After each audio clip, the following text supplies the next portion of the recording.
How's it going, guys? I am the Texas Man. Welcome back to the channel. Make sure you guys subscribe if you haven't already, and you hit that bell notification button to get notified of any and all upcoming videos coming out here on the channel. In this video, we're going to be talking about the movie Saving Private Ryan, the 1998 drama action film starring Tom Hanks, Matt Damon, Vin Diesel, Edward Barnes, Bryan Cranston, and Nathan Fillion. So I had a chance to watch it just recently, and it's been about a decade since I've seen this film. And I honestly was shocked. I didn't know what to really expect. I mean, I remember the fact that Private Ryan survives at the end, and that this company is trying to locate him so he gets a ticket home.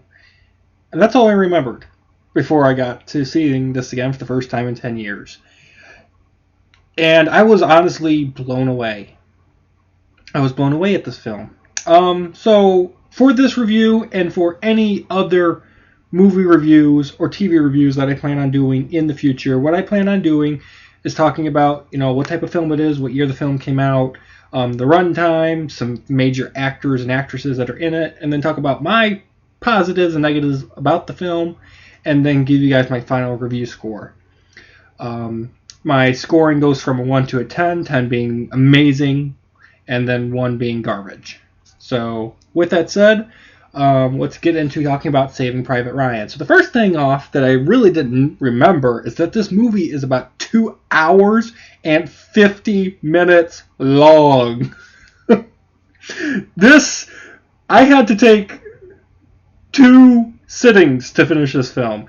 I just don't have the time anymore to sit down and watch a 3-hour movie.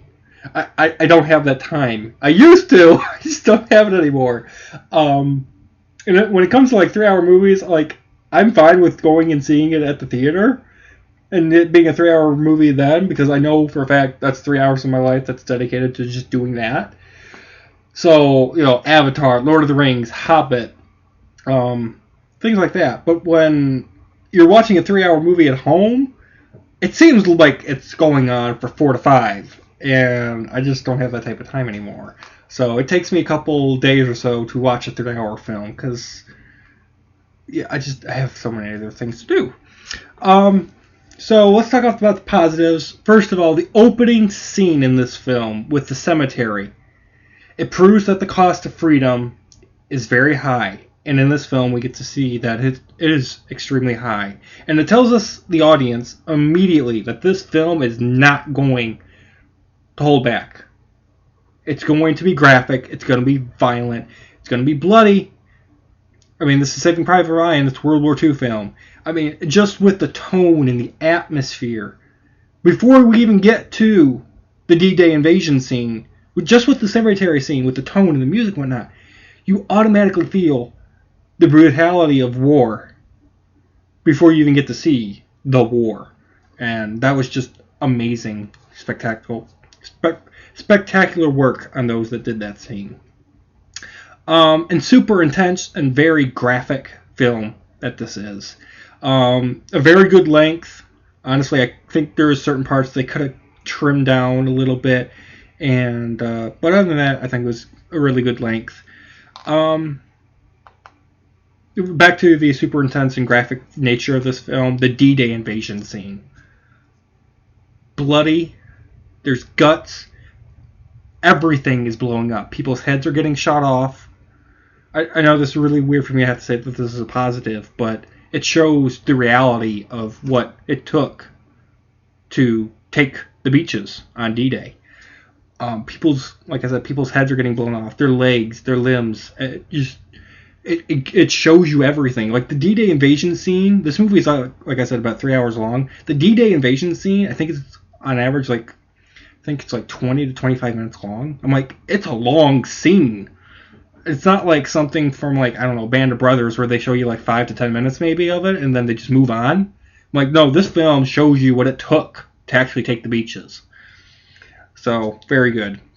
There's many emotional moments in this film. A few of them, a 25-year-old man, I cried in. Especially the scene where the mom finds out that 3 of her 4 sons have died in action, I'm just like, wow. I cried in that scene. I mean, I'm not a parent, but I still feel emotionally attached to that mom. The actress did an amazing job, and I'm just like, wow. If I ever had kids, I'd be devastated as myself. I'd be devastated myself, I'm sorry. Learning that Captain Miller is just an English teacher and his inspiring speech, I thought that scene was really good, but at the same time out of place. Just saying. The coloring, most of the sound effects, and the CGI and whatnot at the time that this film came out in 1998, very amazing, very well done. Learning of Ryan's last night with his brothers, I think it was a really funny scene with the bar thing. The last night that all 4 of the brothers were together before they went off of basic training. Very cool scene that was put into the movie.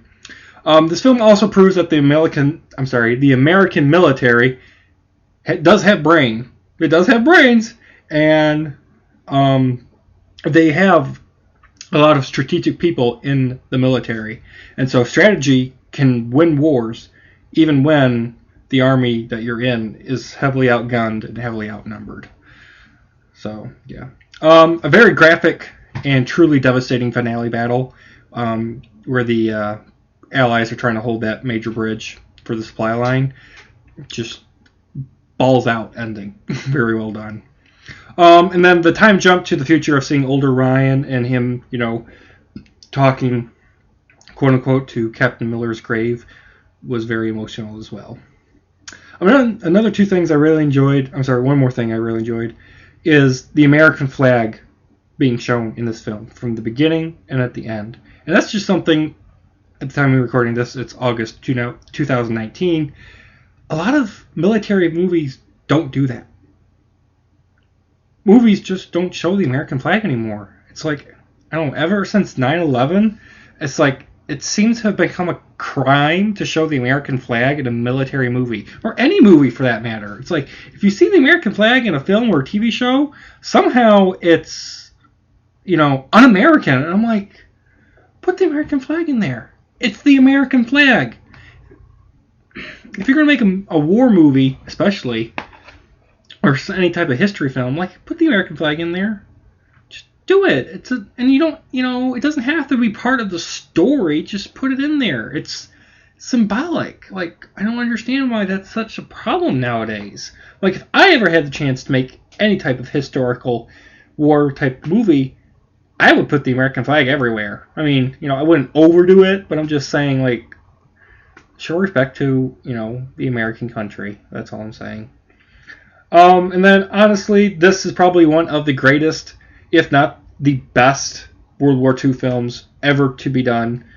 There's not any war movie that I honestly think that is better than Saving Private Ryan, even in 2019. I mean, we've had Hacksaw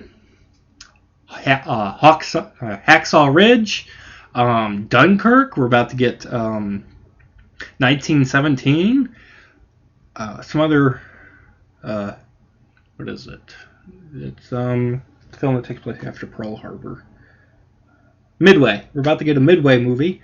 And I'm just like, there's nothing still that seems to be able to top Saving Private Ryan, even to this day and age. I'd like to be proven wrong, so if you guys would, leave a comment in the comment section if you think there's a war history type of movie that's been out after Saving Private Ryan, of course, that you think is better than this. And I'd like to know if you guys have one that you think is actually better. For negatives, real quick, honestly, it can be very difficult to hear conversations with all the gunfire and explosions going on at times, especially during the D-Day invasion. I'm just like, I can't hear what you're saying. I mean, I cranked up my TV volume to the limit before it, blows the speakers. I'm just like, I can't hear what they're saying at all. It's like you have to have subtitles on sometimes. Sending a company to locate and rescue one man is honestly ridiculous, no matter what. I mean, they lose 2 of their men, one of them being the medic in their company, to go find Saving Private Ryan. And then when they find Saving Private Ryan, he's like, no, I don't want to leave. Short version. And they all end up staying to protect the supply bridge. And Captain Miller and like most of his company ends up dying because he wouldn't leave. I'm just like, the American military in that instance kind of seems stupid. I'm like, you're going to risk the lives of 8 men to go look for a needle in a haystack to get this one dude out. So the American military doesn't have to give this mom another American flag. I'm not unpatriotic. Hope you guys understand that. I'm just like, really? You're going to risk 8 men to go find one? He better like invent some sort of vaccine that cures something very important in the future, because honestly, I don't think I'd ever risk my life to go save one man when you don't even know where he's at. I'm like, no. Lock me in a brig for the rest of the war, but no, that just seems stupid. Next, like I said, this movie is very graphic, so it's rated R, and there's a lot of rated R language and violence, so keep that in mind. This isn't a film you want your young kids to see. Another negative. Telling the wrong Private Ryan that his brothers are dead just equals stupid, especially in Captain Miller's part. He's like, oh, you're a Private Ryan. Why didn't you ask Private Ryan, that's played by Nathan Fillion, what his full name is? Like, that would just make sense. The chain of command is very loose. Sorry for the noise in the background. The chain of command is very loose in this film. The military men, they're constantly arguing among themselves way too much, and it's ridiculous. It just leads to a lot of drama more than action in this film. Another negative is that this film takes over 2 hours to actually find Private Ryan, which I think is kind of silly considering the namesake.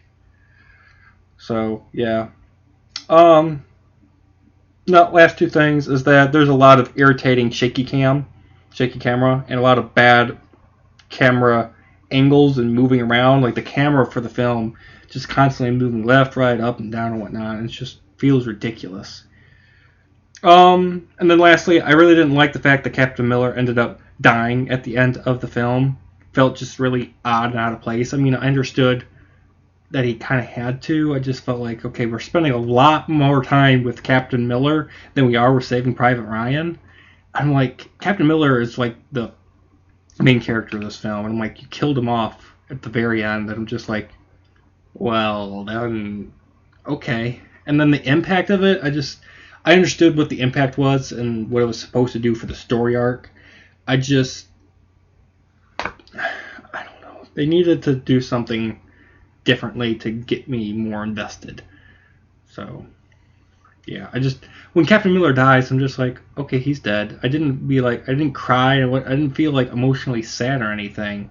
I mean, I felt a little bit, I just needed something a little more, that's all. So, with that, guys, I'm going to give Saving Private Ryan, the 1998 drama action film, a 9 out of 10. Thank you guys so much for watching. You guys all have an amazing day, and I'll see you guys in the next video. Bye.